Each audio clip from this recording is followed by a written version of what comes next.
കുഞ്ഞസ് കിച്ചൻ്റെ പുതിയൊരു വീഡിയോയ്ക്ക് എല്ലാവർക്കും സ്വാഗതം. അപ്പം ഞാനിവിടെ ഒരു ഞണ്ട് തീയലുണ്ടാക്കുന്നത്, വറുത്തരച്ചുള്ള തീയലാണ്. അപ്പോൾ അതിനുവേണ്ടി ഞണ്ട് ക്ലീൻ ചെയ്ത് വെച്ചിട്ടുണ്ട്. ഇതിന് വറുക്കാനുള്ള തേങ്ങ ഒരു ചെറിയ മുറി തേങ്ങ ചെയ്ത് അതിൽ ഒരു 3-4 വറ്റൽമുളക്, 1 സ്പൂൺ മല്ലി, അതായത് നിങ്ങളെ എരിക്കനുസരിച്ച് ഇടണം. പിന്നെ കുറച്ച് കറിവേപ്പില, ഒരു 2 വെളുത്തുള്ളി, ഒരു ചെറിയ സ്പൂൺ കുരുമുളക്, ശകലം ജീരകം, ചെറിയ ഉള്ളി ഒരു 3-4 എണ്ണം. എൻ്റെ ചെറുതില്ലാത്തത് സവാള ഒരു ശകലം കട്ട് ചെയ്ത് വെച്ചിരിക്കുന്നു. ഇതെല്ലാം കൂടെ നമുക്ക് ഇതിലോട്ട് ഇട്ടിട്ട് ഇതൊന്ന് ചുമക്ക വറുത്തെടുക്കണം. പിന്നെ ഇത് കറി വയ്ക്കാൻ വേണ്ടതെന്ന് പറഞ്ഞാൽ ഇത് വറുത്ത് ഇത് അരച്ചെടുക്കാനുള്ളതാണ്. അതവിടെ ഇരിക്കട്ടെ. എന്നിട്ട് പിന്നെ ഒരു തക്കാളി അരിഞ്ഞ് വെച്ചിട്ടുണ്ട്, ഒരു വലിയ പച്ചമുളക് അരിഞ്ഞ് വെച്ചിട്ടുണ്ട്, ഒരു ചെറിയ കഷ്ണം ഇഞ്ചി, ഒരു വെളുത്തുള്ളി, ഇതെല്ലാം നീളത്തിൽ അരിഞ്ഞ് വെച്ചിട്ടുണ്ട്, സവാള ചെറുതായിട്ട് അരിഞ്ഞ് വെച്ചിട്ടുണ്ട്. ഇത് പിന്നെ ചെറിയ ഉള്ളിയാണെങ്കിൽ ഒരു പിടി ചെറിയ ഉള്ളിയാണ് നല്ലത്. എൻ്റെ അടുത്ത് ഇല്ലാത്തതുകൊണ്ടാണ്. പിന്നെ കടുക് വറുക്കാനുള്ള വറ്റൽമുളക്, കറിവേപ്പില, കടുക്, വെളിച്ചെണ്ണ. അപ്പോൾ ഇതെല്ലാം കൂടി ചേർക്കുന്നുണ്ട്. അപ്പം ഞാൻ ഇതൊന്ന് വറുത്തെടുക്കട്ടെ. ചുമക്ക വറുക്കണം. വറുത്തെടുത്തിട്ട് നമുക്ക് ബാക്കിയുള്ള കാര്യങ്ങൾ നോക്കാം. ഓക്കെ, ഞാൻ അടുത്ത് വയ്ക്കട്ടെ.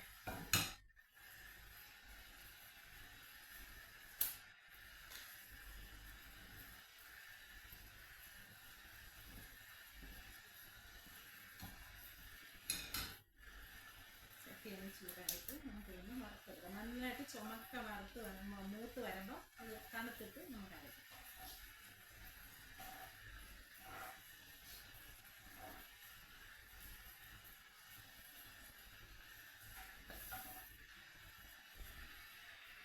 തേങ്ങ നന്നായിട്ട് വറുത്ത് നല്ല ബ്രൗൺ കളറിനേക്കാൾ കൂടുതലായി. അപ്പം ഞാനിത് ഓഫ് ചെയ്ത് വെക്കാൻ പോകുന്നത്. ഇനി എന്നിട്ട് നമുക്ക് അതേ അടുപ്പിൽ തന്നെ ഇതിനുള്ള ഞണ്ട് ഇതാക്കാനുള്ളത് വയ്ക്കാം. ഓക്കെ, അപ്പം ഇത് ഇങ്ങോട്ട് മാറ്റിയിരിക്കും. ഇത് തണുക്കാനായിട്ട് വെച്ചിട്ട് അല്ലെങ്കിൽ ഇതിന് കഴിഞ്ഞ് പോകാൻ ചാൻസ് ഉണ്ട്.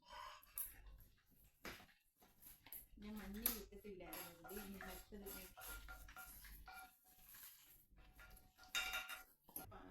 ഉരുളി അടുപ്പിൽ വെച്ചിട്ടുണ്ട്. നമുക്ക് കുറച്ച് വെളിച്ചെണ്ണ ഒഴിച്ച് കൊടുക്കാം. തേങ്ങ അരച്ചിട്ടില്ല, അതൊന്ന് തണുക്കട്ടെ.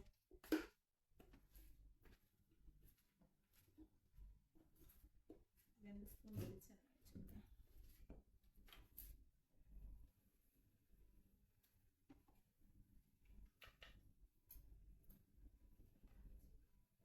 എണ്ണ കുറച്ചധികം വേണം. കൊള്ളാം, ഞണ്ട് കറി വെച്ചാൽ കൊള്ളാം.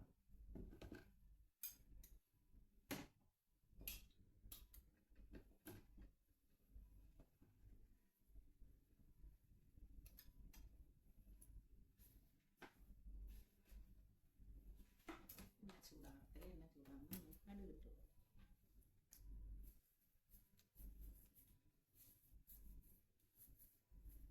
ബാക്കി വരുന്ന എണ്ണ ഞാൻ ഇങ്ങനെ കയ്യിൽ തേക്കും.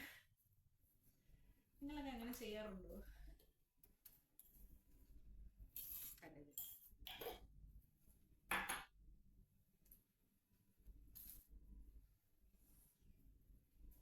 ഇതൊന്ന് പൊട്ടട്ടെ.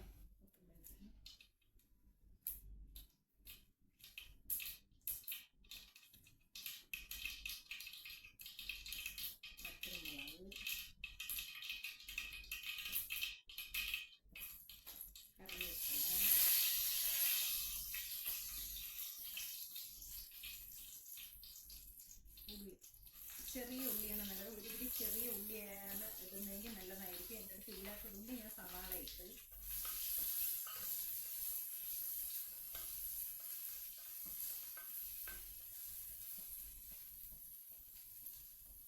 വെളുത്തുള്ളി 3-4 കഷ്ണമുണ്ട്. ഇഞ്ചി ഒരു ചെറിയ കഷ്ണം, പച്ചമുളക് ഒരു വലിയ ചെറുതാണെങ്കിൽ 1-2 എരിക്ക് ആവശ്യത്തിനില്ല. നമുക്ക് എത്രയാണോ വേണ്ടത് അത്രയും. തക്കാളി ഒരു 10 മിനിറ്റ് കഴിഞ്ഞിട്ടില്ല, അതൊന്ന് വാടിയിട്ട് തക്കാളി ഇടാം. ഓക്കെ, തക്കാളി ഇട്ട് കൊടുക്കട്ടെ.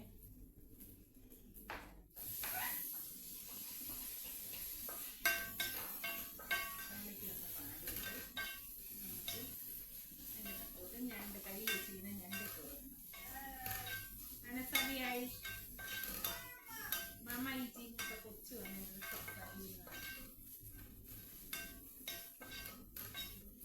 തക്കാളിക്കൊക്കെ ഒന്ന് വാടി കഴിയുമ്പോഴത്തേന്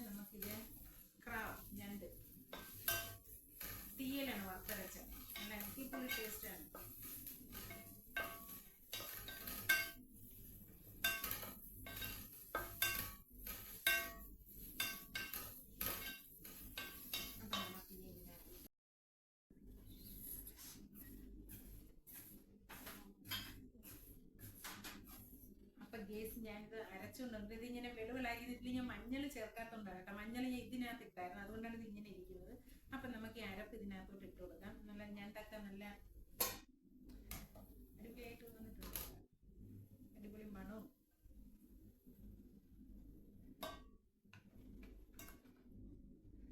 മിക്സിയുടെ ജാറൊക്കെ കഴുകിയിട്ട്. ഞണ്ടൊന്നും ഒരുപാട് വേവുള്ളതല്ലല്ലേ, പെട്ടെന്ന് വേവും. കുറച്ച് വെള്ളം ചേർത്തു. അപ്പൊ ഇത് ഇവിടെ കിടന്ന് വേഗട്ടെ. വേഗുമ്പോഴത്തേക്ക് ഇങ്ങനെ കുറച്ച് പണിയും കൂടെ ബാക്കിയില്ല. ഉപ്പൊക്കെ നോക്കിക്കൊള്ളണം. നല്ല അടിപൊളി ടേസ്റ്റ് ഉള്ളൊരു ഞണ്ട് കറിയാണ്. ഞണ്ട് കറിയല്ല, ഞണ്ട് തീയല്, വറുത്തരച്ച തീയല്.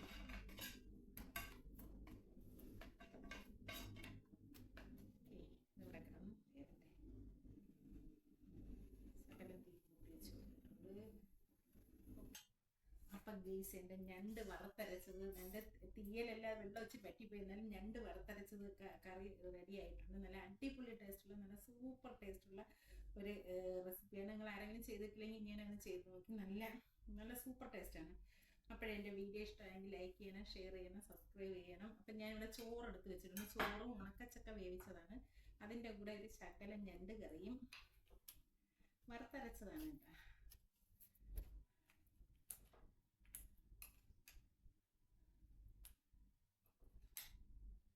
ഞാൻ താഴെ സ്റ്റെപ്പ് ഇറങ്ങിപ്പോയിട്ട് വന്നു, അതാ കിതയ്ക്കുന്നത്.